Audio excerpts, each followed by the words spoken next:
Mohon perhatian, tekan tombol subscribe.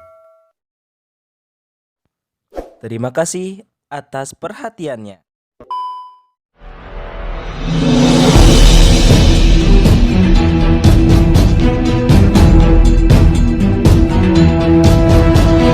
Saya Yasir Muhammad, driver online Depok.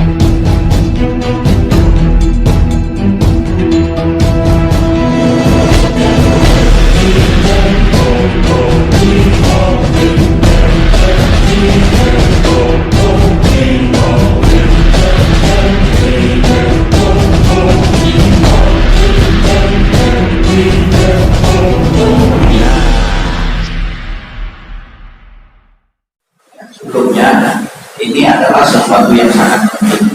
Politik ini sesuatu yang sangat penting karena ada orang-orang yang menjauhkan dirinya daripada politik, tidak mau berpolitik, tidak mengerti tentang persoalan politik. Ini keliru.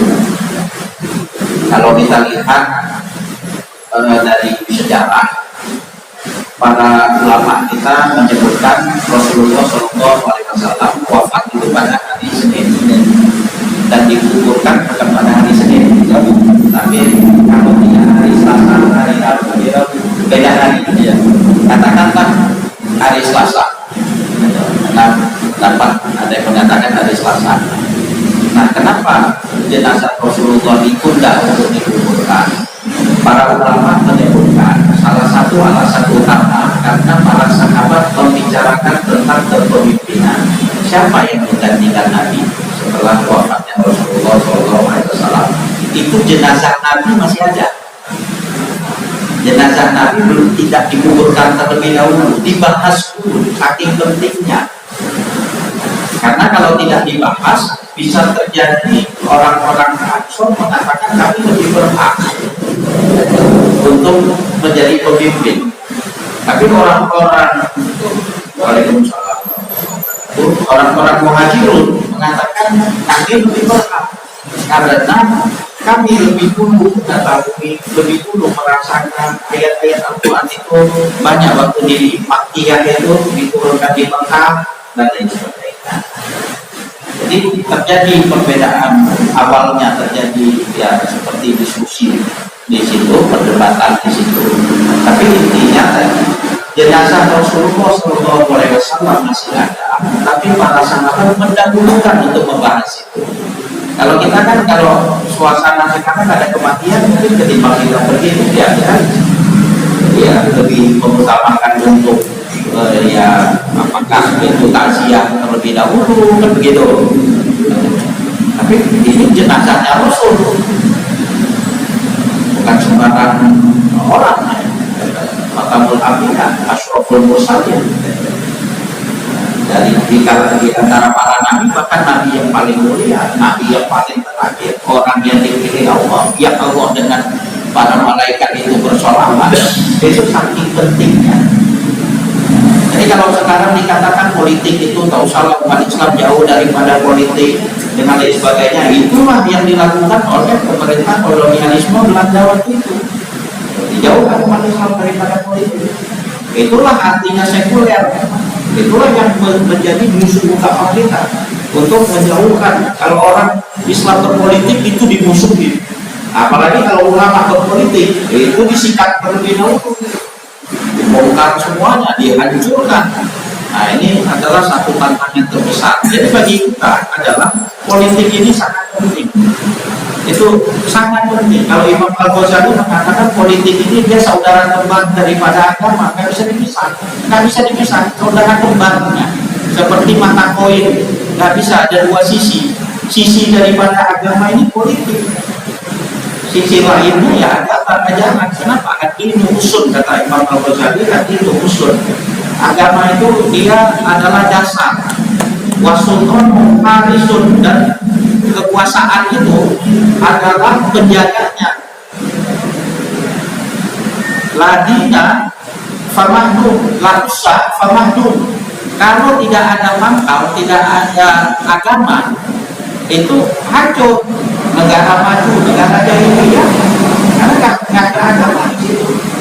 Di situ LGBT-nya tinggi, kemudian pembunuhan juga kadang tinggi, yang lain-lain juga tinggi di situ. Bunuh diri tinggi. Jadi kalau tidak ada agama itu hancur. Dan sekarang Islam itu ya karena tidak berkuasa, ibaratnya tidak menjadi yang satu dominan di baik skala nasional ataupun internasional, rusak. Pasti rusak. Kalau Islam itu lemah, rumusnya rusak.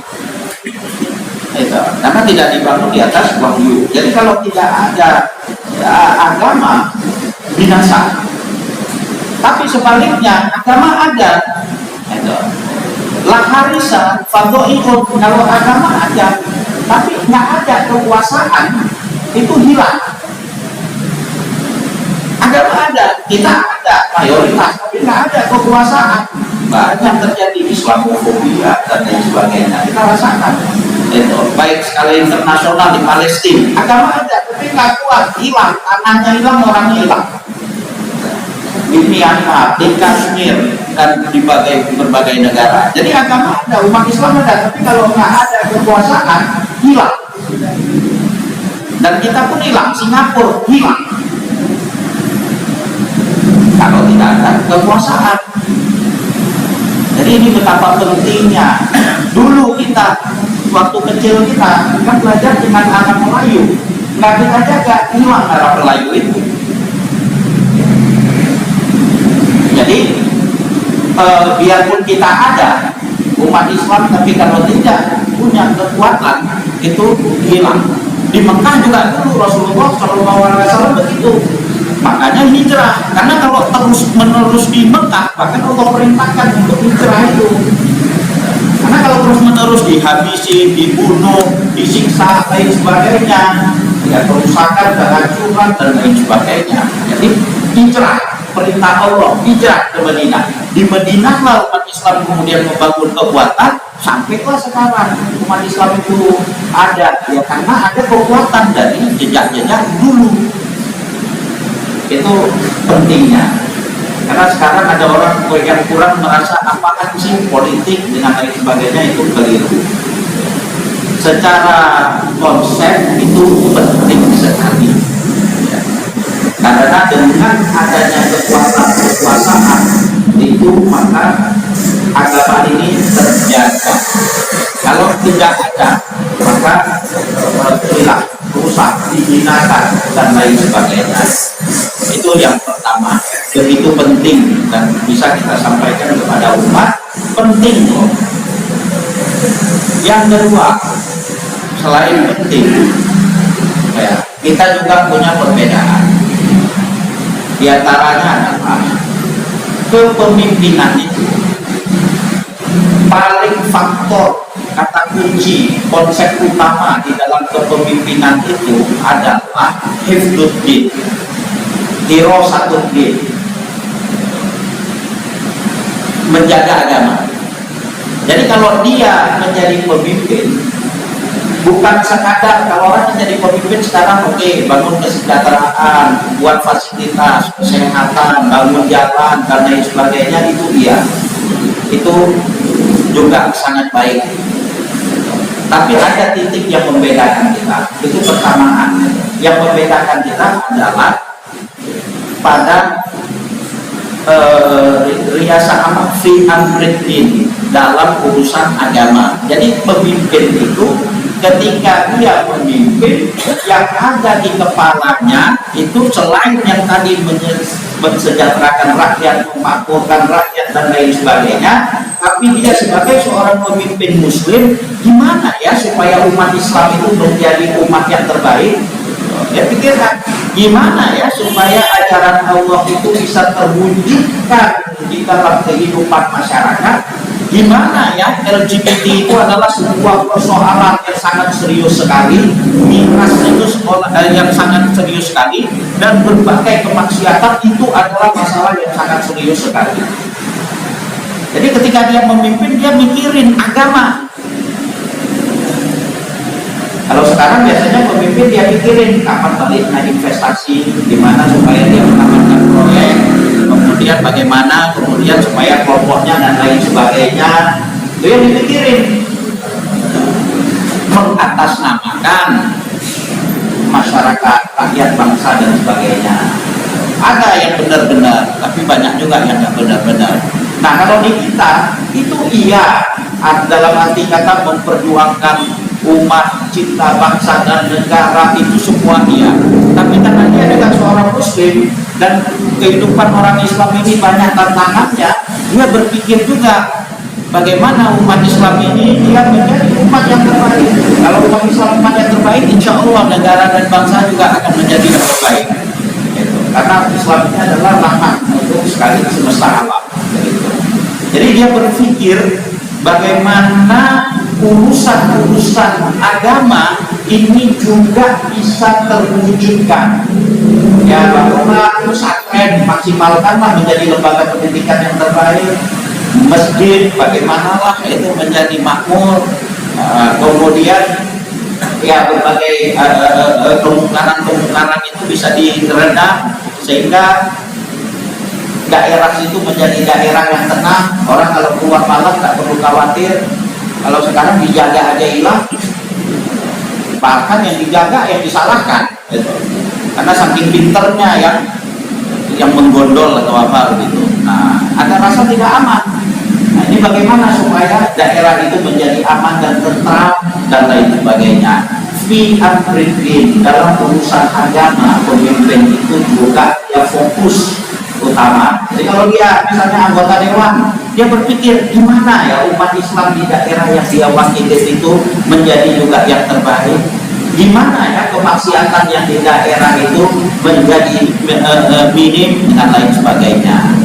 Selain urusan-urusan yang kesejahteraan masyarakat dan lain sebagainya, itu juga yang membedakan titik beda kita. Jadi pemimpin itu bukan sekadar itu tadi kesejahteraan dan lain sebagainya, agama gimana?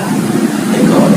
Yang ketiga, bagaimana pemimpin itu dipilih?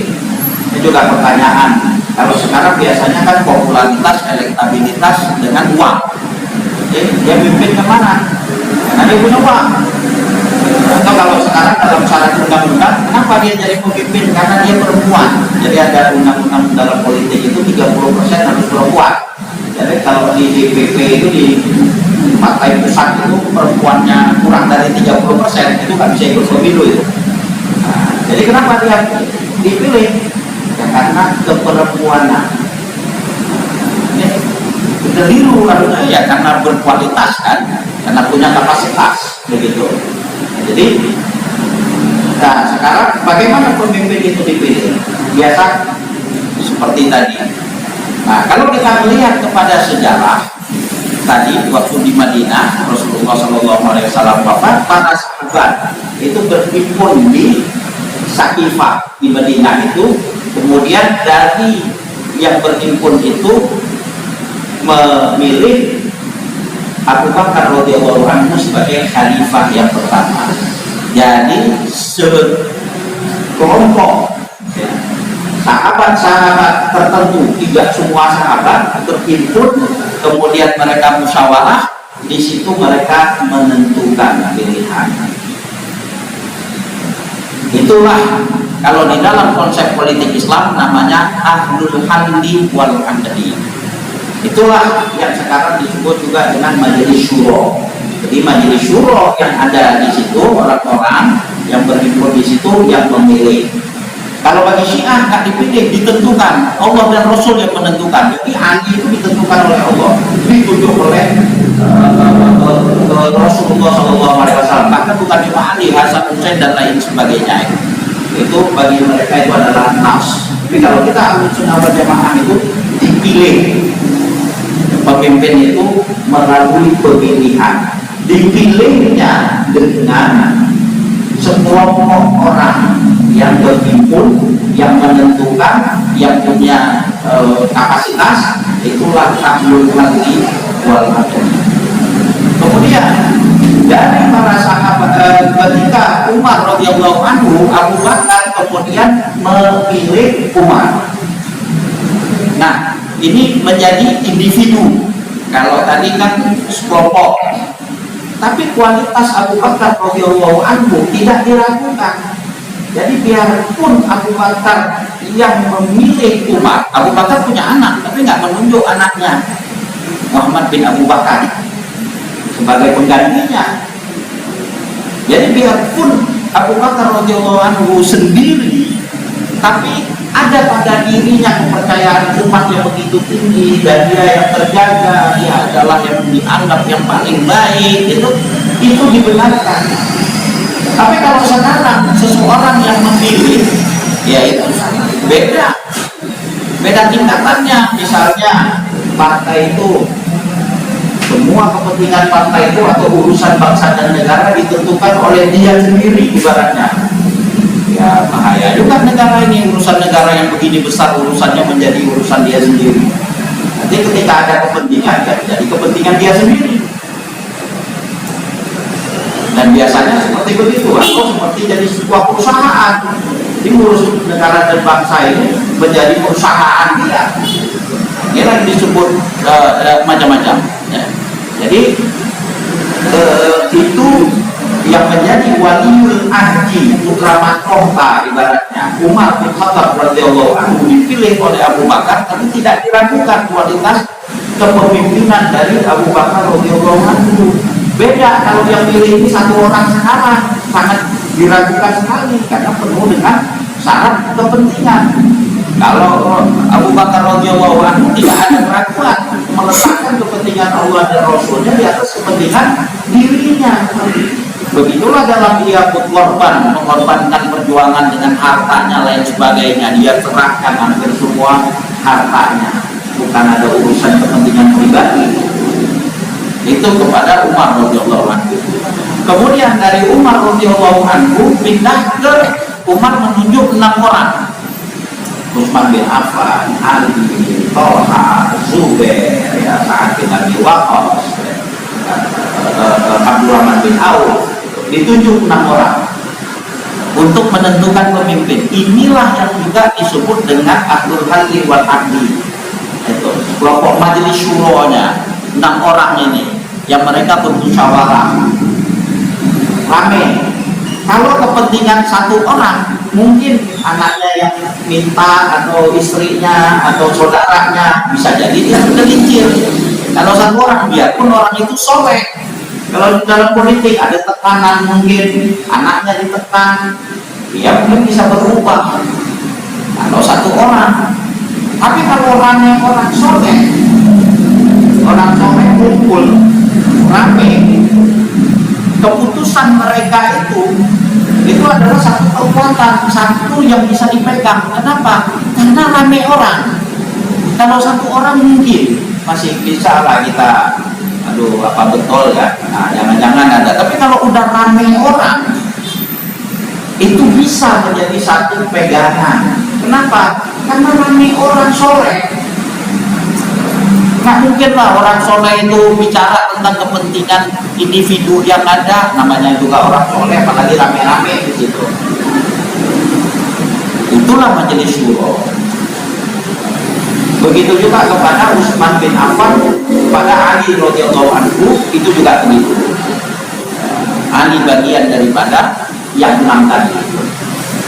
Nah, yang meletakkan kepemimpinan di majelis syuro ini nggak banyak di partai-partai yang ada. Yang punya kekuatan, majelis syuronya punya kekuatan yang menentukan. Ada majelis syuro, tapi yang mengusulkan, bukan yang menentukan. Kalau dalam politik usul nggak kuat, kalau nggak didengar nggak jalan.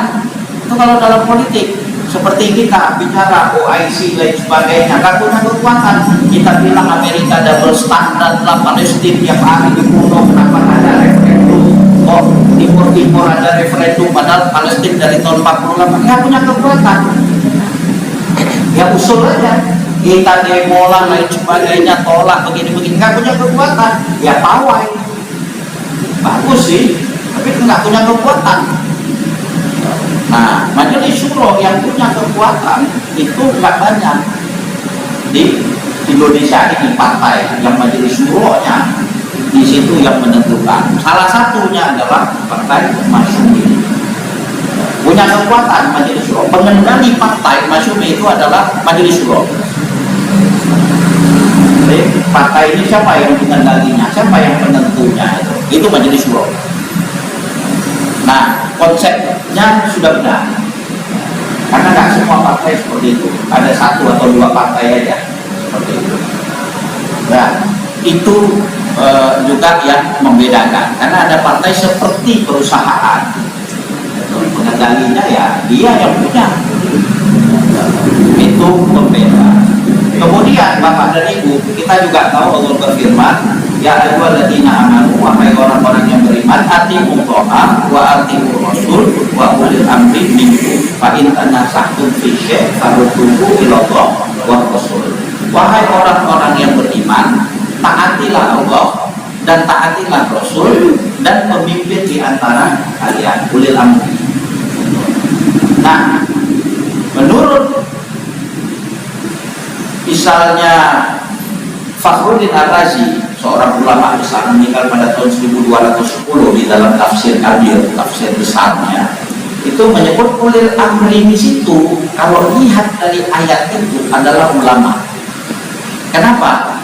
Wahai orang-orang yang beriman, taatilah Allah dan taatilah Rasul dan taatilah penguasa dan taatilah pemimpin di antara kalian. Pemimpin di antara kalian itu yang terbaik tadi ya, balik kepada yang paling taat kepada Allah, yang paling taat kepada Allah.